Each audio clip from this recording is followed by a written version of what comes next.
මොකද යකෝ? Excuse me අයියේ.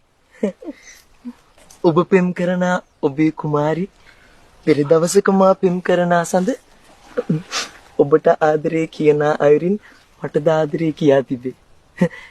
සාගර විරලේ සොඳුරු සැඳෑවක රංගහල කෙළවර අඳුරු නිමේෂයක අද ඔබ ළඟ ඔබ සනසාල නෑය පෙර දවසක මා පෙම් කරන සඳ මට ආදරේ කියා තිබේ. සක්මන් මළුවක දෙපාගෙ වෙද්දී දොඩමළු පෙම්බස් ගිලිහි යද්දී මා තනිකර ඔබ වෙතට පැමිණියේ සනහස සංගවා දෙන්නත නුරාවෙන් මට ආදරේ කියා තිබේ. මොනවාද බං ඔබ කියවන්නේ?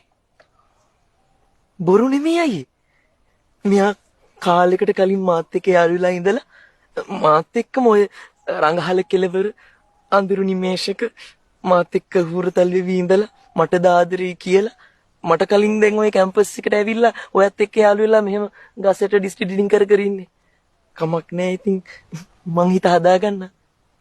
හැබැයි අයියේ ඔයාට ඕන නම් මෙයාගේ තොල උඩ තියෙන ලපේ ඔය S2 උඩ තියෙන ලප දෙකයි විතරක් නෙමෙයි අනිත් තැන් හැමතැනකම තියෙන ලප කීයද කියලා මං කියන්න. මොකද? නිකන් බොරු කියන්නේ නපා. අම්මෝ මෙන්න බොරුලු. මෙයාට මතක නෑ. අයියේ මං වාට ඕනනම් කරලා පෙන්නන්න.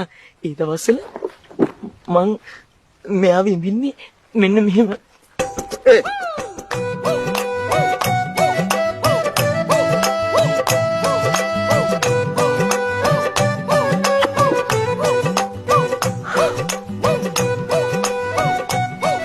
එක නේද? කිසිම හැලහොල්මනක් නැතුව ඉන්න විදිය. ඇත්තද මේ කියන්නේ? ආයේ කලබල වෙන්න එපා. ජීවිතේ හැටිවම තමයි. මෙයා තමයි මගේ ඉපැරණි පෙම්වතිය. මෙතනත් ලපයක් තියෙනවා. ඇත්තද මේ කියන්නේ? සමුස මහ විශ්වාස කරන්න බැරි ගෑණියෙක් කොයි? උඹ පිස්සුද ඔය? ඌ එහෙනම් කොහොමද දන්නේ පිටේ තියෙන ලපේ?